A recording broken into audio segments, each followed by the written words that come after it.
bem-vindos ao Ondas de Conhecimento, o videocast do Pré-Amar. Eu sou Felícia Arbeques e aqui a maré de pesquisa, ciência e informação, navegando sempre em direção à preservação e também à responsabilidade com a sustentabilidade do litoral paraibano.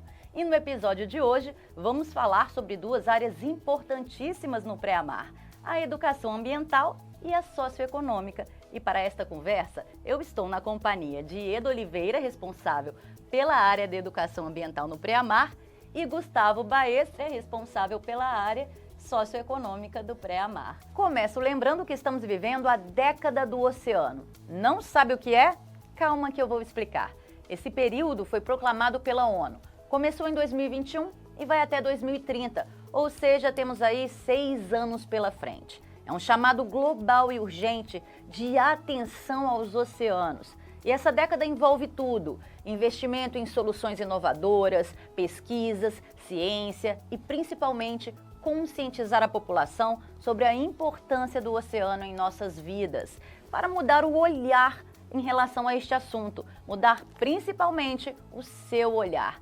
Então, já que estamos falando sobre conscientização, quero agradecer a presença dos nossos entrevistados e perguntar para você, Eda, a conscientização é um dos pilares da educação ambiental, né? E Eda, conta pra gente como funciona esse trabalho no Pré-Amar. Vocês atuam em áreas específicas, escolas, como funciona?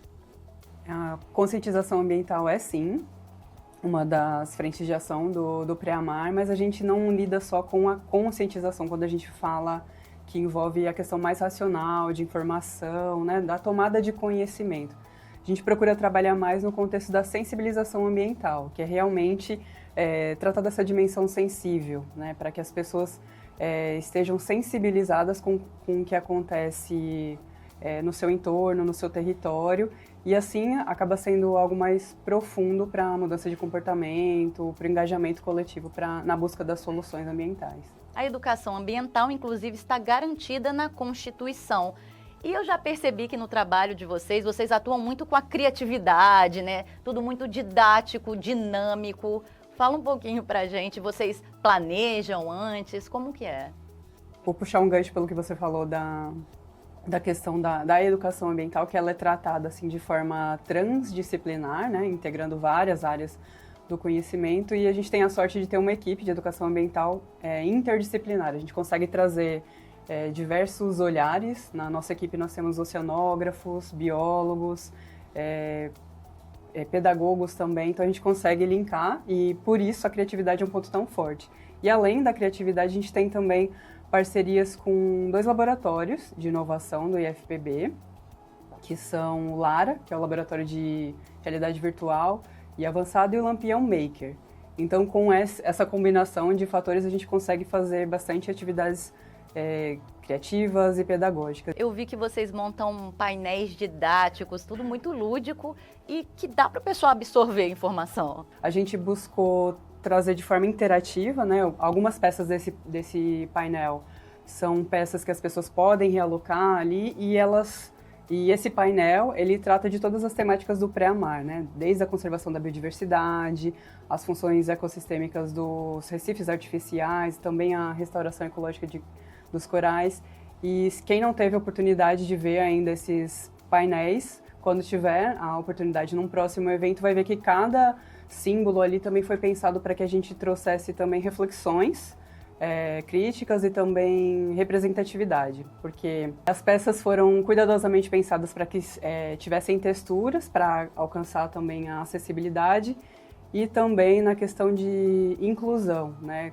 Existem símbolos ali nos nossos painéis que dialogam também com questões de raça e gênero. O oceano é fonte vital de alimento, renda. Como é essa conexão do oceano com o socioeconômico, principalmente das comunidades litorâneas, Gustavo? No caso do Brasil, no caso que o Pré-Amar está estudando e está realizando o diagnóstico ambiental, socioambiental, a gente intercala ou observa vários tipos de interação entre essas atividades econômicas. Então, essas atividades incluem uma série de ações que tem repercussão no ambiente costeiro.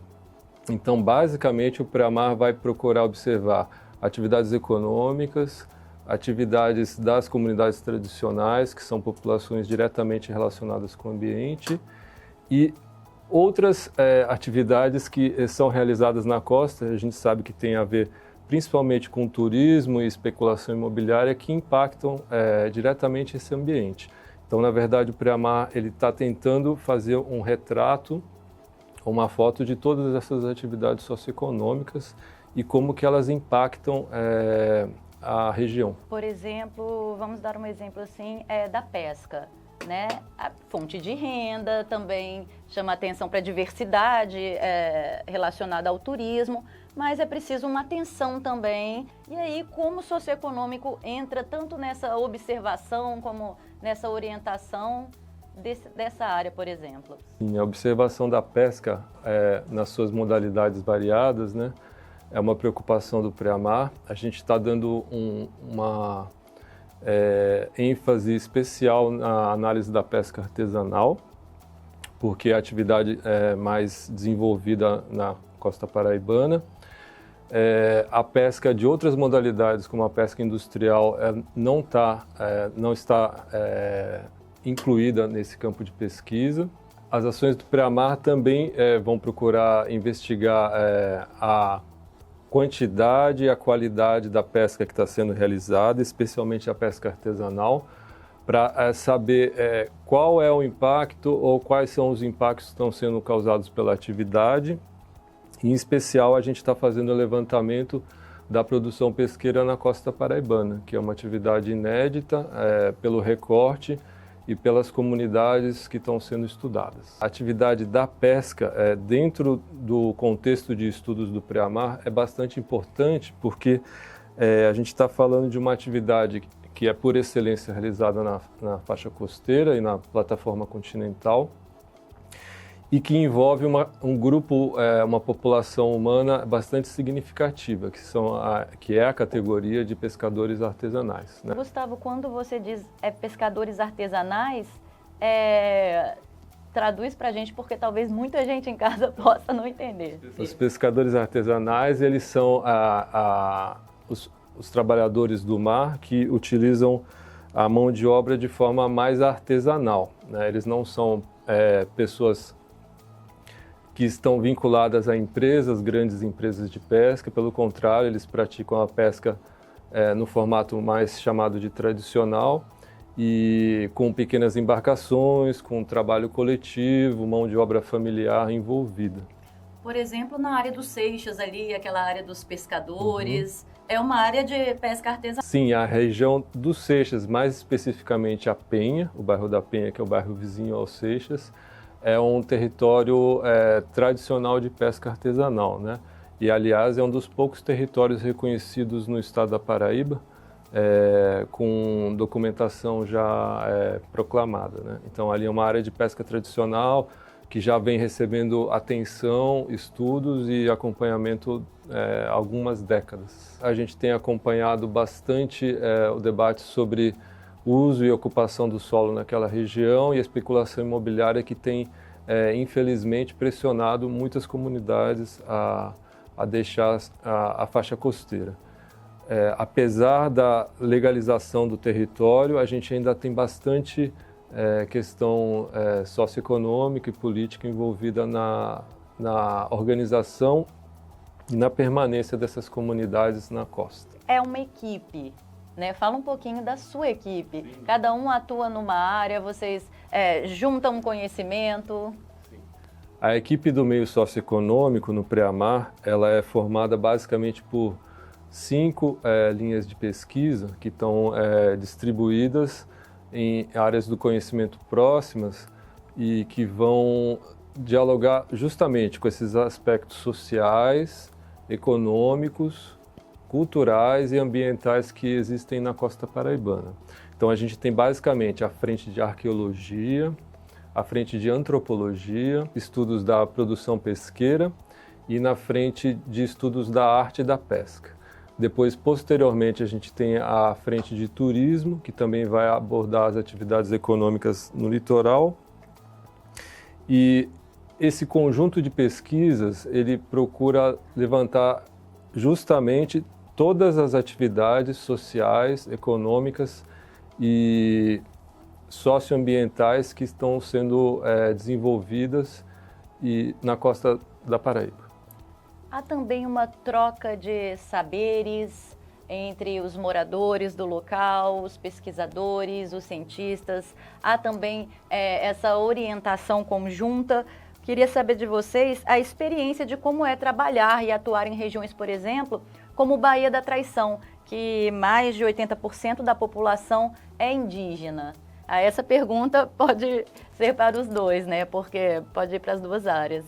Do ponto de vista da educação ambiental, a gente considera que povos e comunidades tradicionais requerem essa abordagem diferenciada, até mesmo porque existe o conhecimento ecológico tradicional, né? Já existe uma relação com o ambiente diferenciada e esse conhecimento que vem da prática, da oralidade, então, em termos práticos, não é muito o que ensinar do ponto de vista da educação ambiental, mas aí realmente, como você traz, troca de saberes, acho que tem uma complementariedade ali nas abordagens. No mês passado, a gente participou do Festival Garapirá, né? Nós propusemos uma intervenção, né? E esse festival ele já acontece há muitos anos, que trata da temática da cultura popular, né?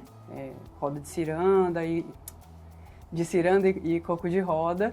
E nós propusemos essa intervenção no ambiente, só que acabou que lá foi mais um espaço de escuta, interação com a comunidade e também um planejamento para as próximas ações ali de forma mais contextualizada. Porque dessa forma vocês também podem observar a demanda, né, do ambiente, da população. Exatamente. Como a gente costuma tratar, cada território tem a sua demanda muito particular, então é preciso que a gente conheça esses 9 municípios que a gente vem trabalhando para que as ações façam sentido. Ieda, esse é um trabalho muito humano, muito presencial, né? Já passou por alguma situação assim que te inspirou, até mesmo no trabalho do Pré-Amar, que você viu o seu trabalho ali e falou, nossa, realmente está fazendo a diferença? A gente tem as sessões de cinema do Cine Pré-Amar, que a gente busca reproduzir curtas, mini documentários que foram gravados no passado aqui na Paraíba, cerca de 20 anos, e também em outras regiões do Nordeste que têm o mesmo recorte. Aí um exemplo que você me pede, assim, que eu lembro, é na questão dos territórios da Barra de Mamanguape e de Acaú. Ali o contexto são áreas estuarinas e o contexto da pesca é muito voltado para a catação de marisco. E essa particularidade do território é muito voltado para as mulheres, né? Então a gente costuma discutir também como que é o papel social da mulher na pesca.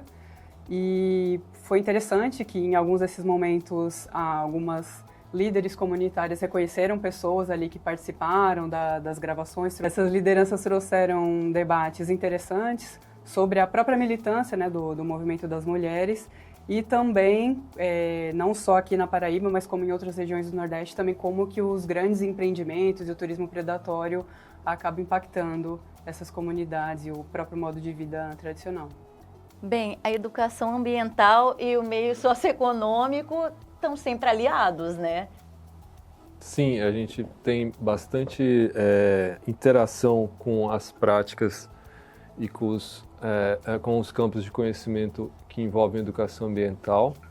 Na verdade, as áreas elas se complementam porque a gente acredita que, de forma geral, o Pré-Amar e todas as atividades que envolvem produção de conhecimento, ciência sobre o espaço e sobre a sociedade são práticas educativas. Nesse caso, especificamente, práticas educativas que têm relação com o meio ambiente. A gente considera o conhecimento tradicional aliado da razão, do conhecimento científico. Então, para a construção de conhecimento novo e eficaz para resolver os problemas da sociedade, a gente tem que considerar o conhecimento tradicional junto do conhecimento científico e dessa mistura, dessa integração, produzir um conhecimento novo, né, sobre a realidade. Então, no caso do Pré-Amar, principalmente o conhecimento das populações tradicionais pesqueiras é muito importante para a gente programar ou planejar um uso mais sustentável da costa paraibana, né? São as comunidades tradicionais que conhecem melhor o ambiente, que conhecem os ciclos da natureza. Então, eles podem, na verdade, nos ajudar a construir uma ciência sustentável com base nas duas fontes de conhecimento, né? Ciência tradicional e ciência dos povos tradicionais. Gustavo, eu perguntei para a Ieda e agora para você, como tem sido a experiência de atuar no Pré-Amar? Porque é um programa que segue a linha da década oceânica, né? De pesquisa, de fortalecer essas multifunções, essas multiáreas voltadas para a preservação do oceano. Sim, de fato, tem sido uma enorme satisfação trabalhar no Pré-Amar, justamente por notar essa multidisciplinaridade e o estudo aprofundado de várias áreas que interferem, áreas de ação, de conhecimento e de produção de conhecimento que interferem nas dinâmicas costeiras. Então, para a gente ter essa interação entre as áreas, a gente tem que ter uma equipe bastante estruturada e organizada que tem um objetivo em comum, que é cuidar ou pensar o desenvolvimento do meio ambiente ou pensar estratégias de desenvolvimento para a região costeira dentro dessa lógica de desenvolvimento sustentável. E quais os próximos passos? Então, os próximos passos do Pré-Amar são fazer o diagnóstico detalhado dessas três frentes de conhecimento, que seriam do meio biológico, do meio físico e do meio socioeconômico, do qual eu faço parte, e estruturar o diagnóstico para que as próximas políticas públicas, as próximas ações dos agentes do setor econômico possam ser pautadas em diretrizes mais racionais e sustentáveis para o meio ambiente. Ieda, na educação ambiental, quais os próximos passos? Porque quem quiser acompanhar o trabalho da equipe de educação ambiental, no Instagram do Pré-Amar você tem acesso a toda a agenda, tanto do cinema como dos locais, dos eventos que vocês estão participando. Exato. Então lá vocês podem acompanhar também as próximas sessões do Cinema Pré-Amar e também vem novidade por aí, que a gente está na fase de finalização de 2 jogos pedagógicos na temática dos ambientes costeiros e marinhos, incluindo, assim, valorização da cultura popular. Você pode adiantar para a gente alguma coisa dessa novidade dos jogos? Posso sim, são 2 jogos que a gente está na fase de finalização. O primeiro é uma espécie de mapa sensorial, mapa do tesouro sensorial, né, onde o jogador é convidado a descobrir, né, e preservar também esses tesouros, tanto da biodiversidade marinha como da história e da cultura popular associada ao litoral. E o outro é um jogo ecossistêmico, que a gente nomeou de mandala ecossistêmica também, que as pessoas vão aprender um pouquinho mais sobre os ambientes e também sobre funções ecológicas, ameaças, e ele lembra um pouco do banco imobiliário. Só que no banco imobiliário, as pessoas acumulavam dinheiro e propriedades. Nesse caso, a pontuação são os blocos que estruturam os recifes artificiais e a pontuação extra vem da fauna associada, assim, na recuperação dos ambientes. Então tá bem legal. Gente, que demais! Foi desenvolvido por vocês ou já é uma ideia fomentada? Assim? Não, foi criado ali no laboratório dessa equipe de educação. Fale mais! Então, vocês criam também? Então, aí, como eu falei, a equipe é bastante criativa, então vem... Esses são 2 jogos, tem também um passeio virtual, mas aí fica para os próximos. Tem muita coisa pela frente, né? Gente, agradeço demais a presença de vocês. Ficamos por aqui com mais um Ondas de Conhecimento, o videocast do Pré-Amar, o programa estratégico de estruturas artificiais marinhas da Paraíba. Se você gostou deste conteúdo, compartilhe com quem também acredita em um futuro mais sustentável para a costa paraibana. Se inscreve no YouTube do Pré-Amar para acompanhar os próximos episódios e, você também pode acompanhar o Ondas de Conhecimento pela Extrema Oriental. Só baixar o aplicativo EOTV. Obrigada pela presença, por navegar com a gente e até a próxima.